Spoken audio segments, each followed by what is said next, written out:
오늘 에스겔 36장 24절부터 31절까지 말씀을 함께 보겠습니다.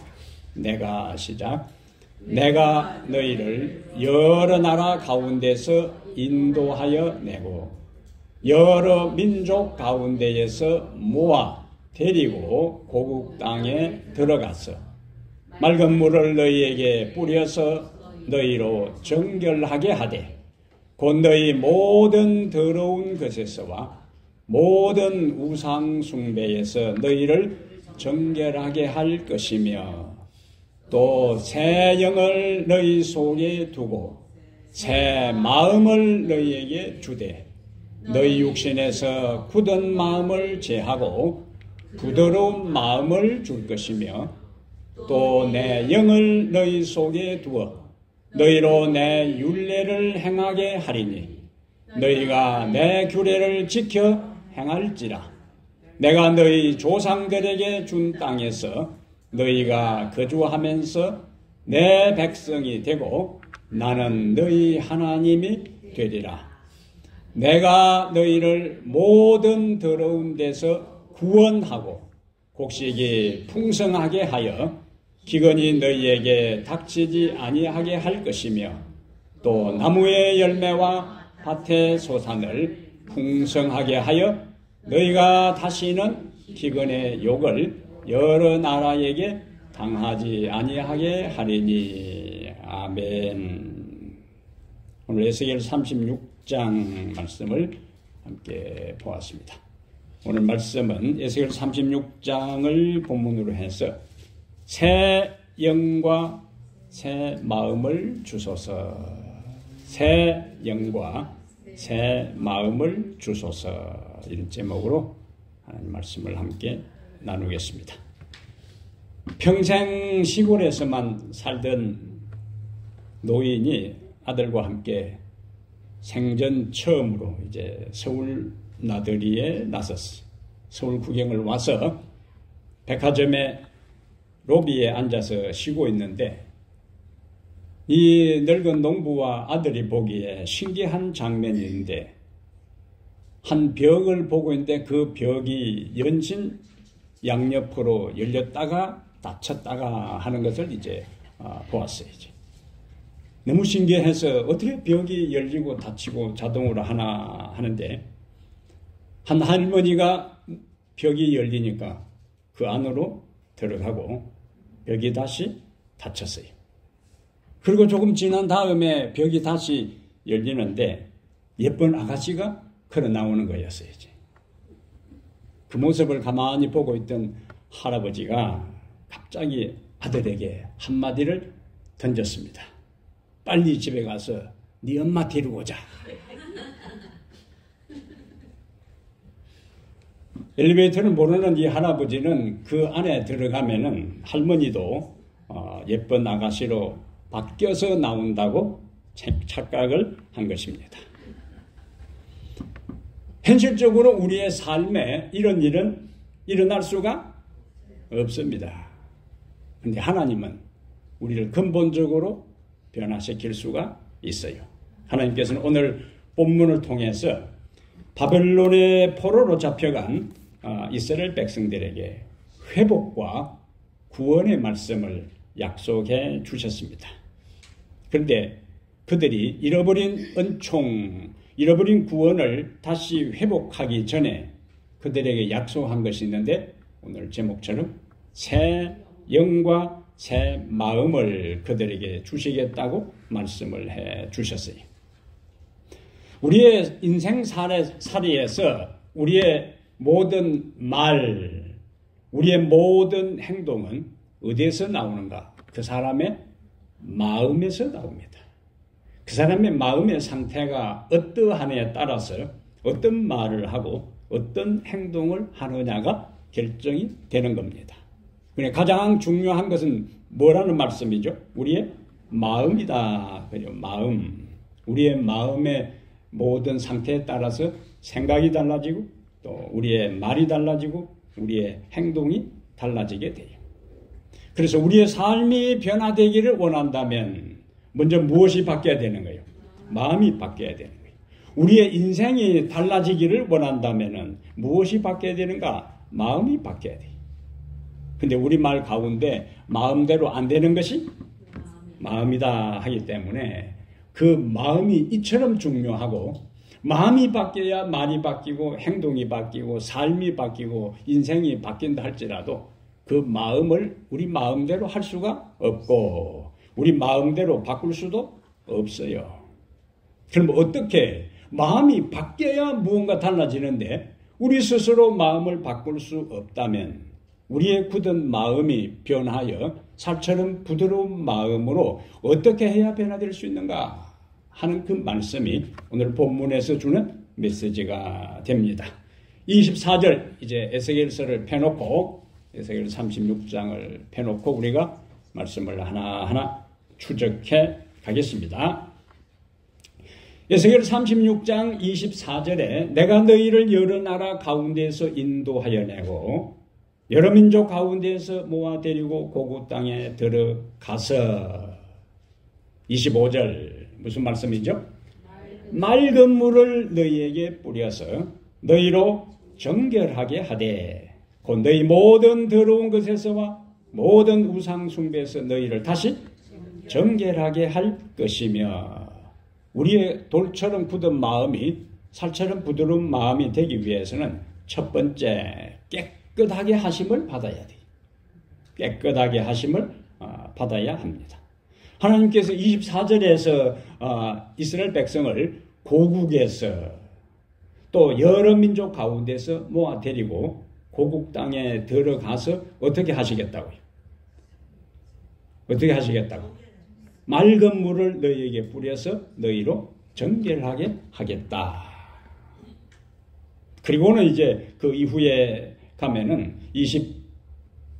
29절과 30절에 풍성, 내가 너희를 모든 더러운 데서 구원하고 곡식이 풍성하게 하여, 또 30절에도 또 나무의 열매와 밭의 소산을 풍성하게 하여 너희가 다시는 기근의 욕을 여러 나라에서 당하지 아니하게 하리라. 그러니까 풍성한 회복, 축복, 은혜 이전에 먼저 전제되어야 할 것, 먼저 일어나야 할 것이 뭐냐? 정결이다. 정결. 그래서 이 물로 씻는 것에 대한 것들은 이 깨끗하게 하심을 받아야 우리의 마음이 변화될 수 있는데, 물로 씻는다는 것에 대해서 성경에 이제 몇 가지 사례들이 있습니다. 맑은 물로 정결하게 하는 것은 뭐하고 관계되는가?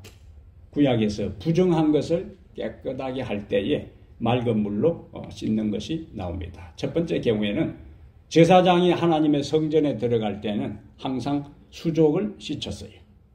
제단에 가까이 제물을 성소에 들어갈 때 하고 제단에 제물을 드릴 때는 제사장은 반드시 손과 발을 씻어야 했어요.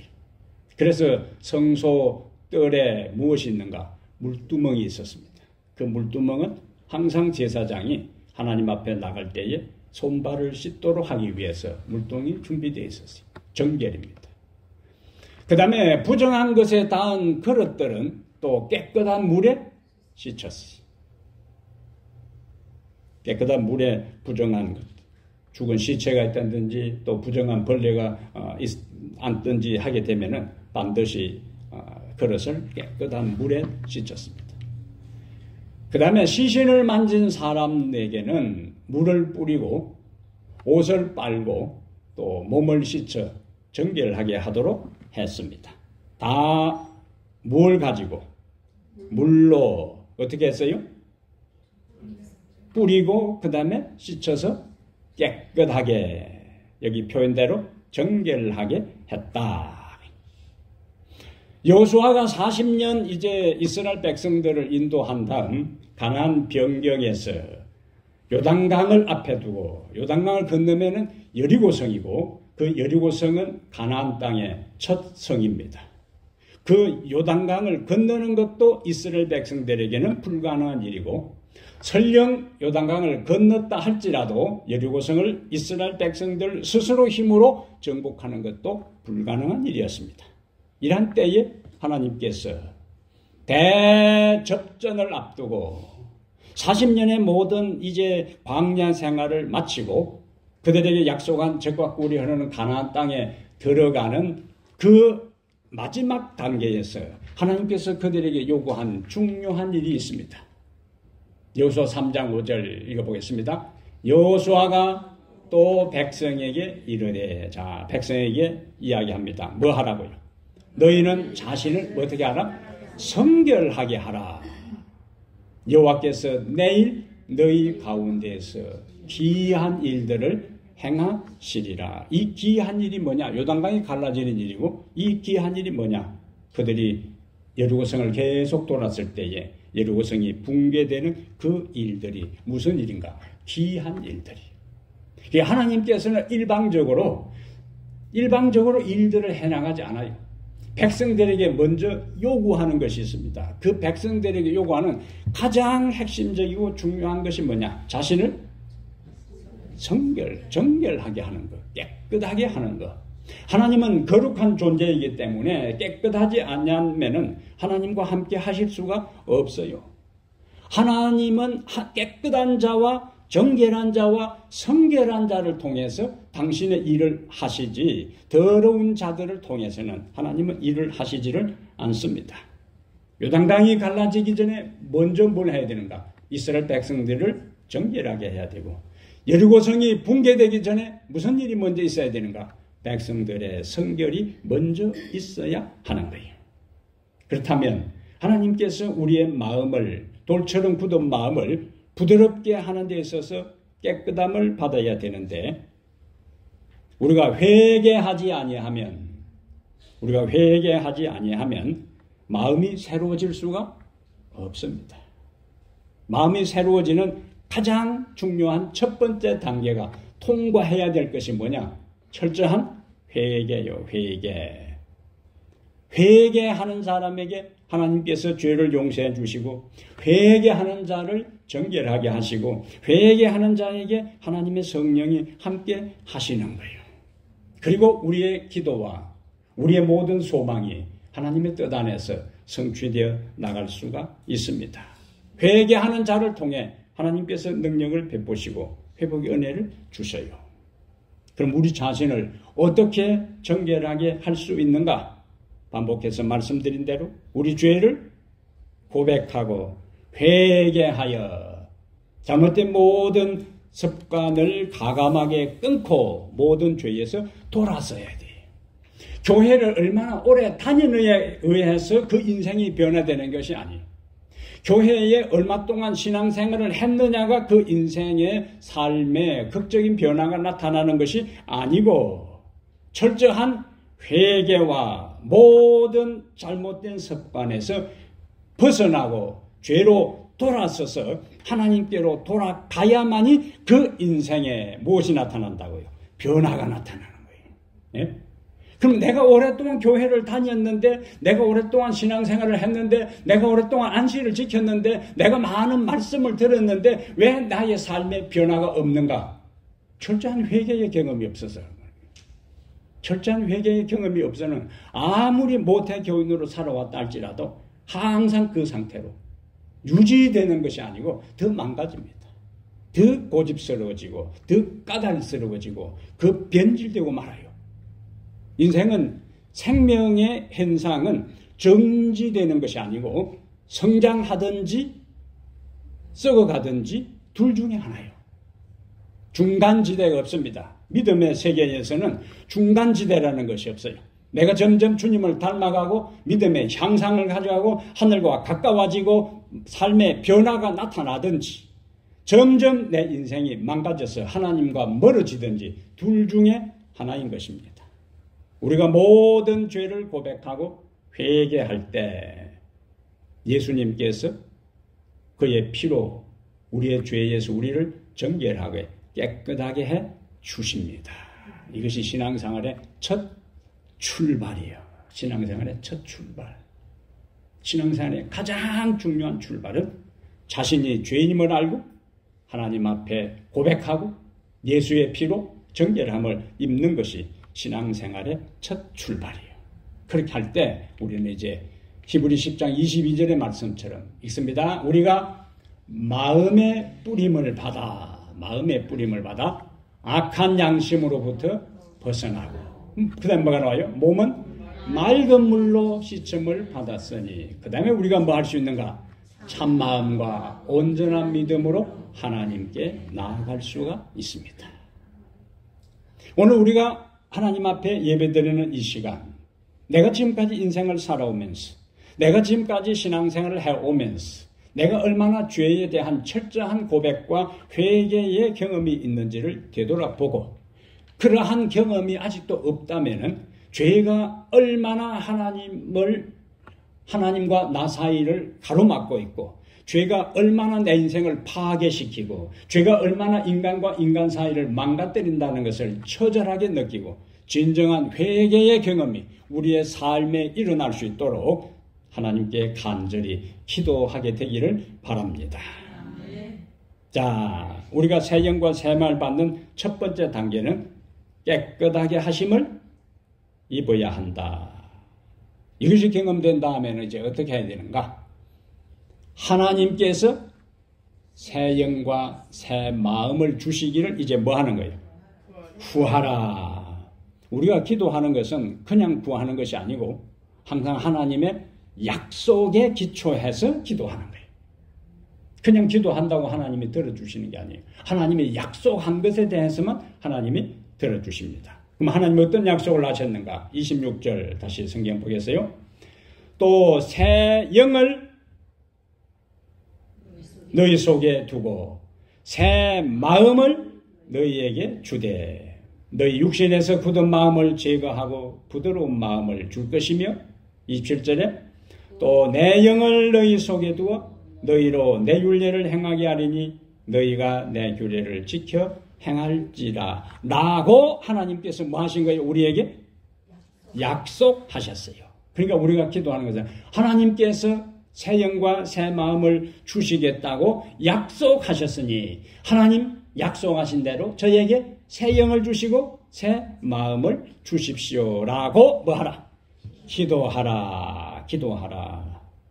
인간 스스로는 앞에서 우리가 본 것처럼 스스로 자신의 굳은 마음을 버리고 부드러운 마음을 가질 수가 없습니다. 이것은 절대적으로 불가능한 거예요. 이것은 하나님의 기적적인 행위를 통해서만 가능한 일입니다. 그런데 이미 하나님은 우리에게 내가 굳은 마음을 제거하고 새 마음을 심장 이식 수술하는 것처럼 새 마음을 너에게 주시겠다고 약속하셨으니까 우리가 모든 범한 죄악을 버리고 하나님께로 돌아갈 때에 하나님께서 이 일을 해 주실 것입니다. 다윗이 범죄한 다음에 그가 통회의 기도를 드린 것이 시편 51편과 시편 32편이요. 시편 32편과 51편은 다윗이 범죄한 다음에 드린 참회의 기도인데, 다윗이 철저한 회개를 한 다음에 이렇게 기도합니다. 그가 하나님이여, 그 다음에요, 내 속에 정한 마음을 창조하시고, 깨끗한 마음은 하나님이 주시는 거예요. 하나님이 창조하는 거예요. 그래서 내 속에 정한 마음을 창조하시고 내 안에 정직한 영을 새롭게 하소서. 그리고 11절에서는 그가 이렇게 합니다. 주의 성령을 내게서 거두지 마소서. 다윗이 드린 기도는 내 마음에 정한 마음을 창조하시고 내 안에 정직한 영을 새롭게 해달라고 기도한 다음에 11절에 가서 주의 성령을 내게서 거두지 마소서라고 기도한 거예요. 성령을 내게서 거두지 마소서라고 기도한 것을 보니까 하나님의 성령이 우리에게 임했다 할지라도 그 성령이 뭐 하실 수 있는 거예요? 떠나실 수 있는 거예요. 다른 교회에서는 한번 구원받으면 영원히 구원받는다 해가지고 우리가 범죄한다 할지라도 절대로 하나님은 우리를 떠나지 않는다고 하는데 그거는 거짓된 가르침이에요.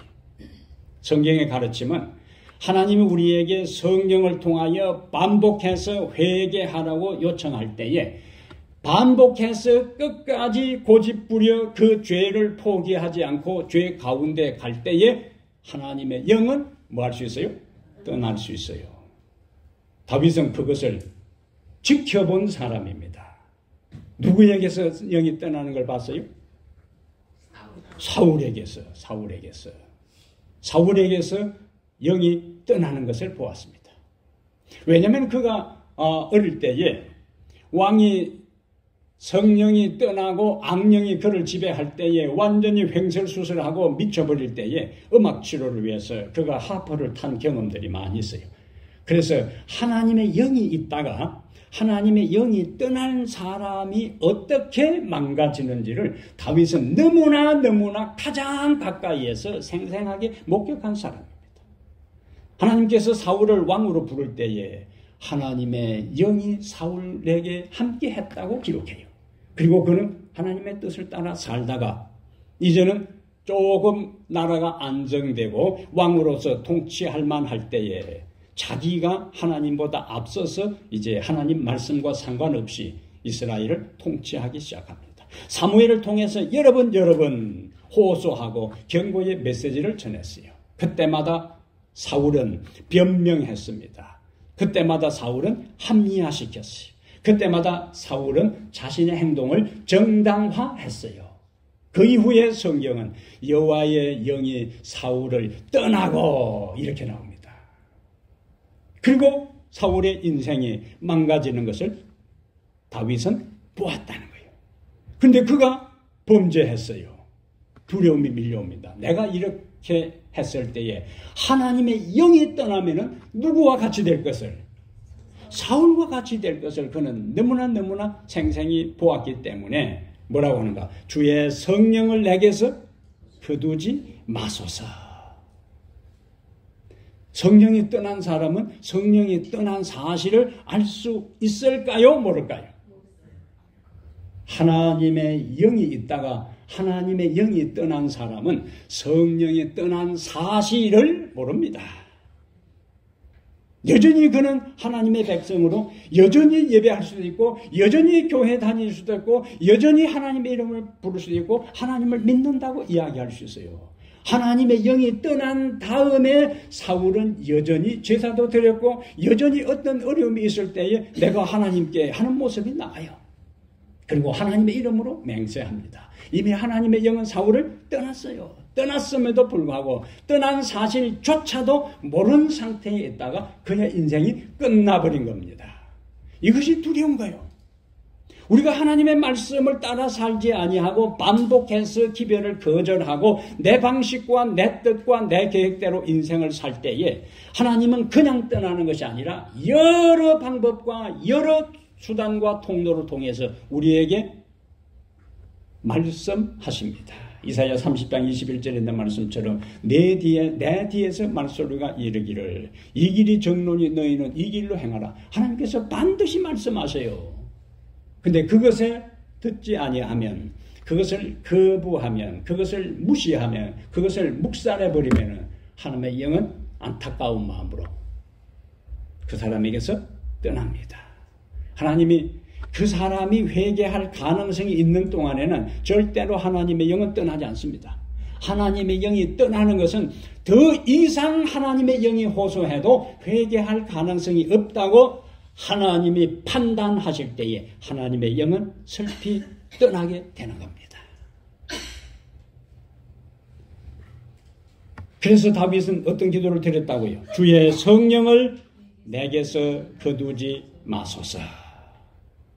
근데 하나님이 우리에게 성령을 주시겠다고, 새 영을 주시겠다고, 새 마음을 주시겠다고 아무리 약속하시고 말씀하셔도 우리가 구하지 않으면 하나님은 말씀하시고 그냥 주시지를 않아요.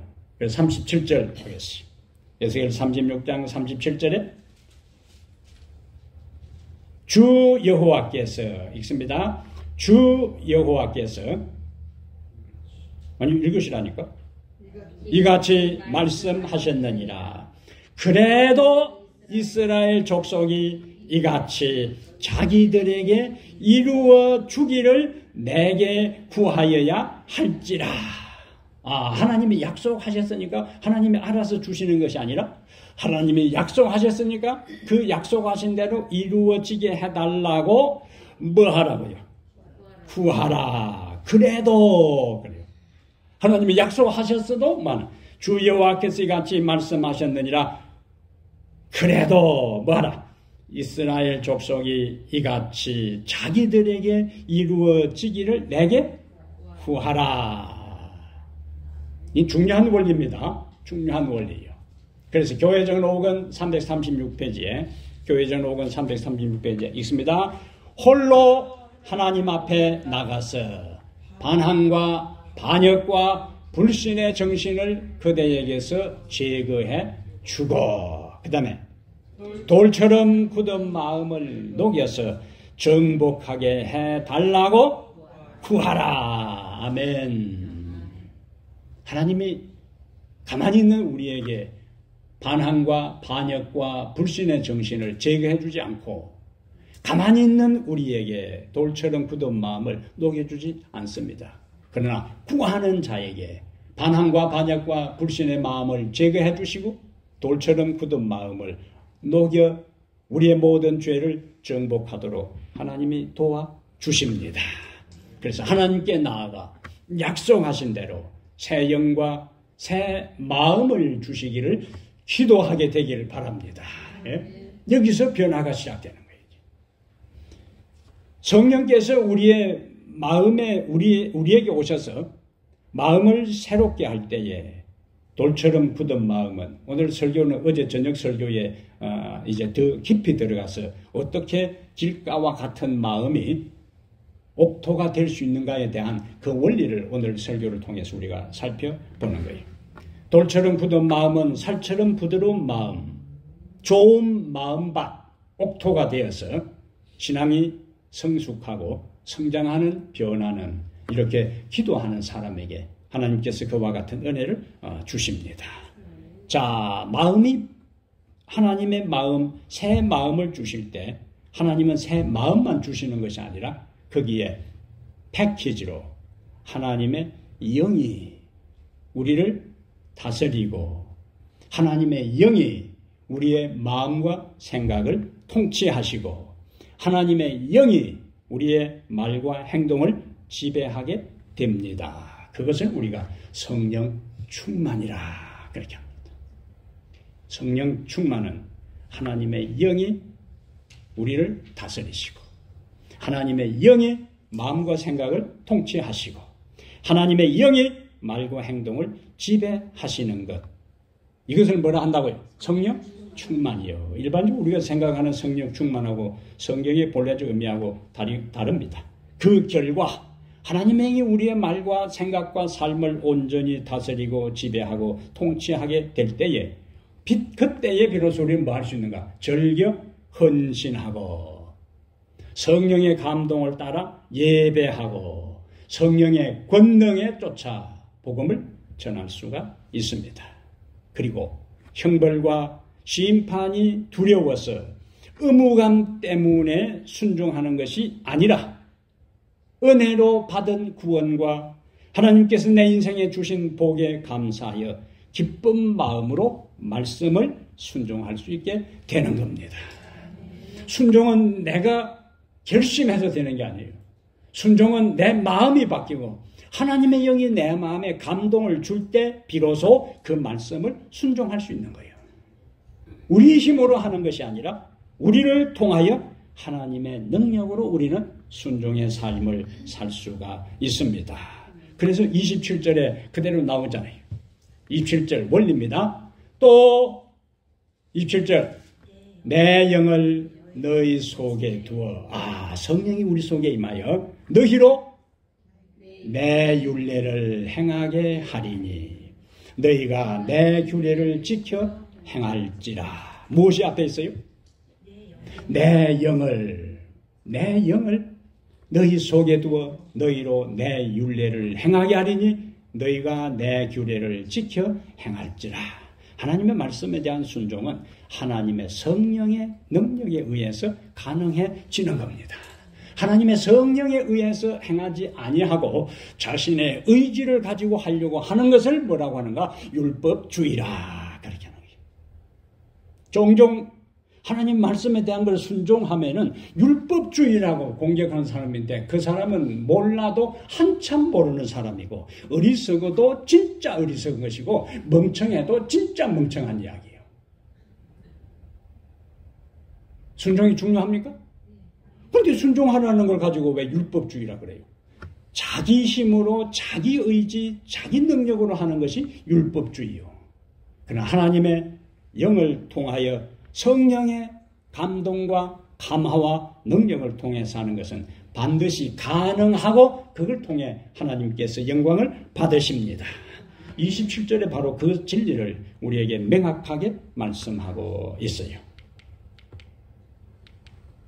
에베소 4장 23절과 24절에 여기 또 중요한 말씀이 있습니다. 오직 시작. 오직 너희 심령이 새롭게 되어 하나님을 따라 의와 진리와 거룩함으로 지으심을 받는 새 사람을 입어라. 새 사람이 되기 전에 우선 되는 것이 뭡니까? 심령이 새롭게 되는 거예요. 심령이 새롭게 된 사람이 새 사람이 되는 거예요. 그 새로운 사람이 비로소 의와 진리와 거룩함을 따라 하나님의 뜻을 따라 살아가는 존재가 될 수가 있어요. 오늘 이 말씀이 우리에게 주신 약속으로 받아들이고 새 사람으로 하나님 앞에 살아가게 되기를 바랍니다. 세 번째 중요한 메시지가 있는데 이렇게 하나님께로부터 우리의 모든 영혼과 몸이 마음이 정결하게 된 다음 새 영과 새 마음을 주시기를 구하게 될 때 비로소 하나님은 새 영과 새 마음을 주시고 최종적으로 우리에게 회복의 은혜를 풍성하게 경험하도록 도와주십니다. 다시 28절 보겠습니다. 28절 성경은 정확하게 논리적인 순서를 따라 기록되어 있어요. 오늘 본문은 28절 순종의 다음에 내가 너희 조상들에게 준 땅에서 너희가 거주하면서 내 백성이 되고 나는 너희 하나님이 되리라. 내가 너희를 모든 더러운 데에서 구원하고 곡식이 풍성하게 하여 기근이 너희에게 닥치지 아니하게 할 것이며 또 나무의 열매와 밭의 소산을 풍성하게 하여 너희가 다시는 기근의 욕을 여러 나라에게 당하지 아니하게 하리니. 이 모든 말씀을 한마디로 이야기하면 뭡니까? 은혜를 통하여 앞에 있는 뭡니까? 회복이요. 회복. 은혜를 통하여 하나님의 은혜를 통하여 모든 것이 회복되는 거예요. 이스라엘 백성들이 범죄해서 유다는 초토화되고 성전은 파괴되고 수많은 사람이 죽고 그 다음에 노예로 팔려갔어요. 70여 년 동안 예루살렘과 유다는 완전히 황폐한 상태에 있었어요. 그런데 하나님께서 그들이 회개할 때에 하나님께서 그들에게 새 영과 새 마음을 주고 그들이 새 영과 새 마음을 받아 순종의 삶을 살 때에 비로소 그들에게 망가진 모든 이스라엘의 파괴된 상태를 뭐 해주시겠다고? 은혜로 회복시켜 주시겠다고요. 이것이 순서요. 순서. 우리의 신앙생활에 굉장히 중요한 내용이 됩니다. 그런데 오늘 본문에서 또 중요한 메시지가 있는데 이 모든 것의 주도권은 철저하게 하나님이 가지고 계세요. 내가. 하나님께서 이스라엘 백성들을 고국으로 데리고 오시고 하나님께서 맑은 물로 그들을 깨끗하게 씻기시고 하나님께서 그들에게 새 영과 새 마음을 주시고 하나님께서 그들에게 굳은 마음을 제하고 부드러운 마음을 주시고 하나님께서 그들에게 모든 것을 회복시켜 주시겠다. 누가 하시겠다는 거예요? 하나님께서 하시겠다는 거예요. 그 결과 하나님과 인간 사이의 관계가 회복되는데 그 내용이 뭐냐? 하나님과 인간 사이의 철저한 회복의 이야기가 나는 너희 하나님이 되고 너는 내 백성이 되리라. 언약이 완전히 다시 회복되는 이야기입니다. 황폐한 동산이 에덴 동산처럼 되고 건축되고 그 다음에 그곳에 사람이 거하게 되는 이 모든 일의 주도권은 하나님이 가지고 계신다. 그런데 하나님이 주도하시지만은 하나님이 주권적 섭리로 모든 일들을 추진해 나가시지만은 앞에서 이야기했습니다. 하나님은 일방적으로 하시지 않고 저절로 이런 일이 일어나지도 않고 우리가 해야 할 일이 있습니다. 우리가 해야 할 일이 있어요. 그게 무엇인가? 하나님께서 우리를 회복시키기 위해 말씀을 통해 성령으로 호소하실 때에 우리가 긍정적으로 그분의 호소에 반응해야 하는 겁니다. 반응해야 돼. 이것이 어제 저희가 우리가 살핀 길가의 청중, 그 다음에 또 돌짝밭, 가시밭, 옥토 가운데 밭의 상태에 따라서 똑같은 씨앗이 떨어져도 어떤 사람은 열매를 맺고 어떤 사람은 열매를 맺지 못하는 이유가 바로 여기에 있는 것입니다. 똑같은 하나님의 말씀을 우리가 오늘 들어요. 그 하나님의 말씀에 우리가 어떻게 반응하느냐에 따라서 우리가 하나님의 말씀으로 변화되기도 하고 우리가 하나님의 말씀을 거부함으로 마음이 완고해지고 굳어지고 변질되던 그 모든 것은 우리가 어떻게 뭐하느냐에 따라서 반응하느냐에 따라서 운명이 달라지는 거예요. 우리의 인생이 달라지는 거예요. 종종 운동 경기에 축구 선수가 이제 슛한데 아나운서는 다른 반대편이 슛을 하면은 안 들어갈 것이라고 예상하고 우리 편이 슛을 하면은 들어갈 것이랍니다. 슛 하다가 골링 하는 대신에 슛 하다가 뭐 했다는 거예요? 빗나갔다는 거예요. 빗나갔다는 거예요. 그 다음에 이 골프를 치는 사람들이 버팅을 날렸는데 공이 싹 굴러가다가 그 홀 가까이 가서 딱 멈추는 색이 있어요. 그러면 구경하는 사람들이 착 하다가 들어갔으면 빡 할 텐데 그거 딱 경계선에 가서 공이 딱 멈추면 아쉬운 한숨 소리, 탄식 소리가 이제 나오는 거예요. 수영 선수가 그 다음에 100m 육상 선수가 단거리 육상 선수가 딱 전력 질주하는데 국제 올림픽 경기에서는 그 차이가 뭐 2초, 3초 나는 게 아니에요. 0.0초, 0.01초 이 차이로 금메달, 은메달이 결정돼요. 그러면 0.01초 때리는 사람은 금메달을 딸 뻔했지만은 0.01초 차이로 공이 똘똘똘똘 굴러가다가 홀을 가까이에 딱 멈춰버리면은 1m 있는 거나 그게 1cm 차이에 홀에 들어가지 못한 거나 어차피 들어가지 못한 거는 똑같은 거예요. 가까이 갔다고 점수를 주는 것도 아니에요. 80점 이상 되는 사람이 시험에 합격한다 했으면 79점 됐다고 해서 합격시켜 주는 거예요. 80점이 넘어야 합격되는 거지. 합격할 뻔한 거는 아무 소용이 없는 거예요. 아무 소용이 없어. 우리의 삶에 있어서 이것은 현실적으로 굉장히 안타까운 일이지만은 영혼의 관점에서 더 안타까운 일이 있는데 바울이 로마의 죄수로 잡혀가 이 네로 황제 앞에 상소하러 가기 전에 그가 아그리빠 왕 앞에 복음을 전합니다. 성령께서 아그리빠 왕에게 감동을 주었어. 이제는 하나님의 성령 아그리빠 왕에게 감동을 주었고 예수 그리스도가 하나님의 아들이고 구원자고 우리는 죄인이기 때문에 그를 믿어야 구원받는다는 사실을 성령께서 아그리빠 왕에게 바울을 통해서 호소했어요. 자, 이제는 그 다음에 무슨 차례입니까? 아그리빠 왕이 반응해야 되는 거예요. 받아들이는 것과 거절하는 것에 대해 결정을 해야 됩니다. 여기에 사도행전 26장 28절에 킹 제임스 버전에 이렇게 이야기해놨어요. 저게 You almost, 저기 중요한 단어예요. Almost persuade me to become a Christian. 네가 나를 설득하여 뭐라고요? 거의 그리스도인이 되게 하는도다. 거의 그리스도인이 됐지만 아그리빠 왕은 바울의 기배를 거절합니다. 바울의 기별을 들을 때는 그는 집중했어요. 바울의 기별을 때 마음속으로 아멘했어요. 맞구나.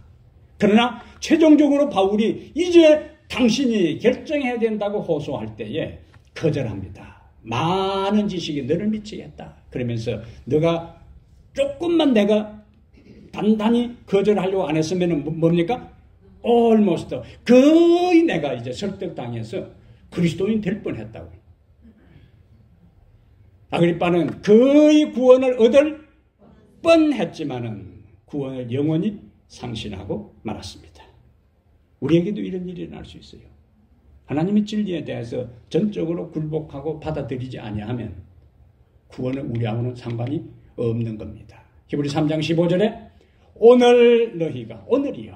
오늘 너희가 뭐라고 했죠?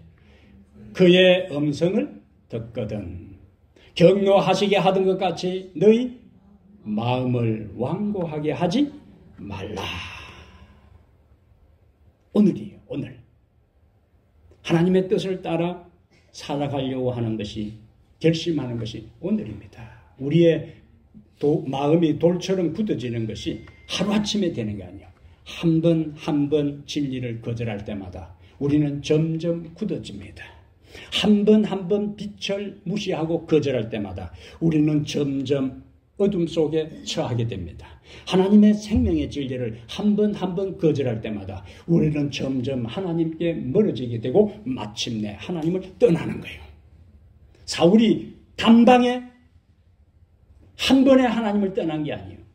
한 번 거절하고 한 번 기별을 무시하고 합리화시키고 이유를 대고 변명을 하다가 사울이 결국 하나님을 떠나고 만 것처럼 우리에게 주어진 모든 하나님의 말씀에 대해 매 순간 성령이 호소할 때 오늘 거절했다가 내일 받아들이는 것은 내일은 더 힘들어집니다. 왜? 마음이 오늘 한번 진리의 빛을 거절하면 오늘보다 더 굳어지기 때문에 오늘 나의 마음에 깨달음이 있고 오늘 내 마음에 깨우침이 있고 오늘 내 마음에 하나님께서 돌이키라고 말씀하실 때 미루지 말고 주저하지 말고 핑계하지 말고 이유대지 말고 하나님 알았습니다.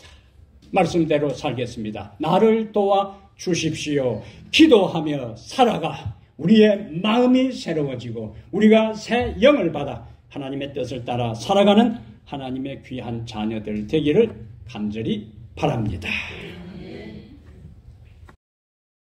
은혜로우신 우리 아버지, 새 마음과 새 영을 경험하기를 원합니다. 죄로 인해서 더럽혀진 우리의 영혼과 몸과 마음을 예수 그리스도의 십자가의 거룩한 보혈로 정결하게 해 주시옵소서. 돌처럼 굳은 마음, 길가와 같은 마음밭 상태에서는 하나님의 말씀이 떨어진다 할지라도 싹을 틔우고 꽃을 피우고 열매를 맺을 수가 없습니다.